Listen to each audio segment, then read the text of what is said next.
If the stress of racing around the world alone wasn't enough, the final sprint to the finish was piling on the pressure. Whether it be for those who just rounded Cape Horn and were heading north, or for those that were heading across the equator, the stress was starting to show. Steve Ansell picks up the story. Tailender Sébastien Deschamaux on Mercy had suffered too many problems and has retired to New Zealand. This led the Finnish sailor Ari Huesela on Stark to take up the rear guard. Miranda Merrin's Campagne de France approached the Horn and remained in 22nd place. Early favourite Jeremy Bayou led the middle fleet in 14th position, some 2,000 miles from the leaders, overtaking Pip Hare, who had continued to suffer rudder problems. Clarisse Kramer on Banque Populaire was in 12th place, vying with Armel Chipon. But up at the front, it was now a 9-way battle, Yannick Besseval having lost the lead of over 400 miles to the chasing pack, partly by having trouble with high pressure nearer the South American coast. Charlie Dallin on Apivia took over the lead he had held since the first time in the South Atlantic. But it was anyone's guess who'd crossed the equator first, and then tackled the route through the notoriously unpredictable doldrums. A remarkable performance by the Paralympic sailor Damien Seguin in 3rd place. And Luis Berton clawing back a 900-mile deficit from his pit stop in the Indian Ocean to be in contention. Sadly, another casualty and retirement in the form of front-running female sailor Isabelle Joske on Mac SF, who had suffered a keel problem. Hier, le système de blocage de ma quille s'est cassé et depuis ma quille pendule sous le vent. Donc il faut que je navigue le plus à plat possible avec un bateau très stable. Il doit y avoir 5 mètres de houle, entre 7 et 9 Beaufort. J'ai passé la nuit à étanchéifier le bateau parce qu'il y a une voie d'eau. J'ai écopé, j'ai pompé et là j'ai réussi à limiter l'entrée d'eau. Maintenant le plus important, ça va être de rallier un port et de mettre le bateau en sécurité et de me mettre moi en sécurité. Je trouve que le Vendée Globe aura été dur avec moi. Mais je suis quand même fière. Fière de mon parcours, fière de ma course, fière d'avoir passé les 3 caps. Et ça, on ne nous l'enlèvera pas. Just before the Horn, Pip Hare had to replace her port rudder, seen here towed free astern on a line. Cape Horn. I'm really struggling for words. It's so amazing to see it. I've had such an awful day. And I'm just looking at it and I just think, I want this to be in my mind. I want it to be burned into my memory for the rest of my life. I can't believe I'm here. I'm so proud. I'm so happy to be here. It's magnificent. Jeremy Bayou on Charal, who restarted the race some 9 days later after returning to Les Sables-d'Olonne to effect repairs, was happy to pass the infamous Cape Horn. Ah, ça y est, enfin le Cap Horn. Il est juste derrière moi là. Je vais passer un peu loin, on verra pas, mais ça y est, il est franchi. Ah, vraiment un gros soulagement parce que voilà, ça n'a pas été simple d'arriver jusqu'ici. Je suis super fier d'avoir tenu bon et de passer enfin ce maudit rocher. Ah, c'est la 3e fois, mais il y a toujours autant d'émotions et puis ouais, de fierté d'arriver à passer à cette pointe du bout du monde.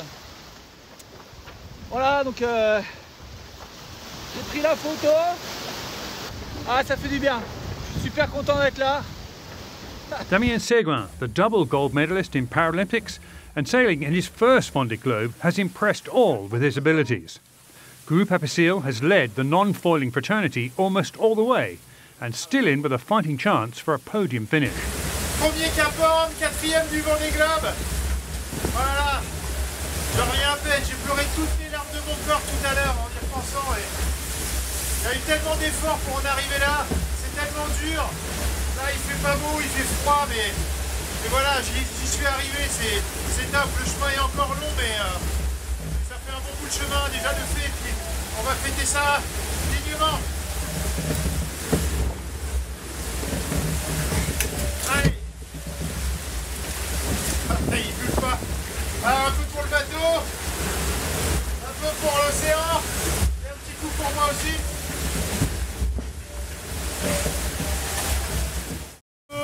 Moins de 24 heures de l'équateur et du passage du poteau noir.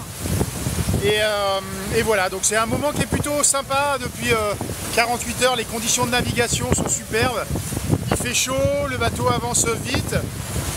Mais en même temps, ça fait du bien de temps en temps de pas trop penser à la course. Parce que moi en plus en ce moment, les foilers sont nettement plus rapides que moi. Donc ça fait un peu mal à la tête quand je regarde la cartographie.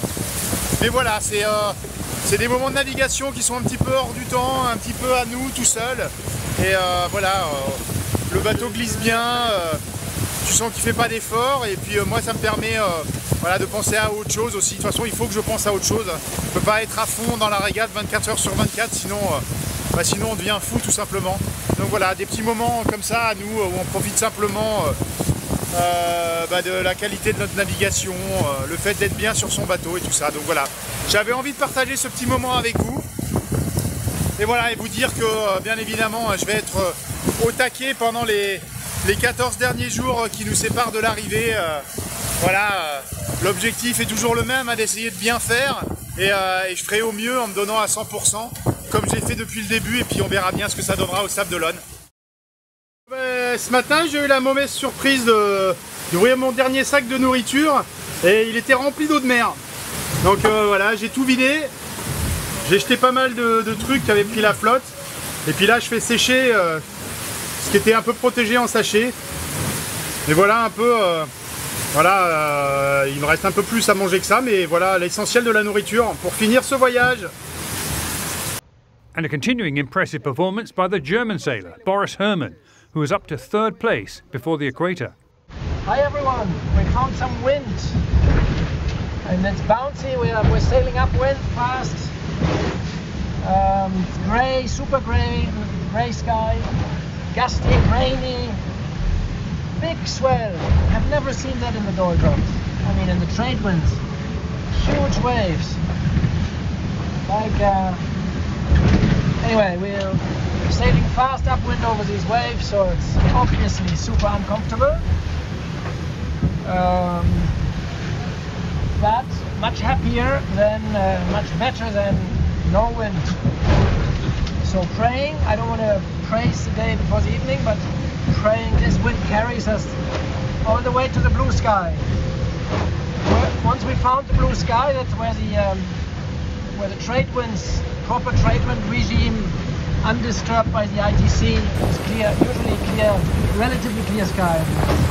Lots of maneuvering this morning. Started the day on code 0, then a little bit of jib top, then J2, then code 0, then J2, then 1 reef, then J3, then 2 reefs, and so on and so on. So now a little nap. Not much sleep in the last 12 hours. And what about the leader for many weeks in the Southern Ocean, Yannick Bistevin? Why did that 400-mile lead disappear? Voilà, parce que j'ai plus un bateau depuis le Cap Horn. Je me tais sur l'état du bateau, mais j'ai pas mal de soucis techniques avec le bateau. Voilà, donc je préfère le dire aujourd'hui parce que je pensais que je pouvais un peu le masquer et voilà, savoir que lors du passage du Cap Horn, j'ai fait une grosse dépression, j'ai fait un énorme planté et qui a balayé toute la place d'avant du bateau. J'ai plus de balcon, plus d'enrouleur, certaines voiles dont je peux plus me servir.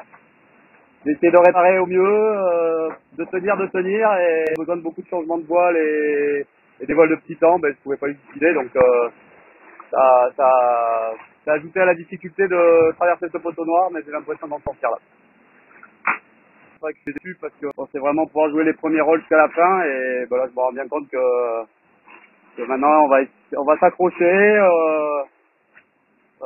Pour tous ceux qui ont bossé pour moi sur ce projet, pour Maître Coq, pour tous les salariés de Maître Coq qui lâchent rien eux non plus, qui sont à fond. On va essayer de finir de la plus belle des manières avec ce qui nous reste comme matériel en état, voilà. So as they approached the equator, Jean Le Cam, carrying a 16-hour redress advantage, was just 270 miles behind the front runners. Yannick Vestavin dropped to 6th, but it was the Saint Malo sailor Louis Berton, furthest west, who first crossed back into the Northern Hemisphere. A remarkable comeback from his 900-mile deficit mid-race. Charlie Dain on Apivia came a close second over, but their routes through the unpredictable doldrums, rainy and occasionally breezy, still offered differing chance cards to those vying for the finish, now almost within view.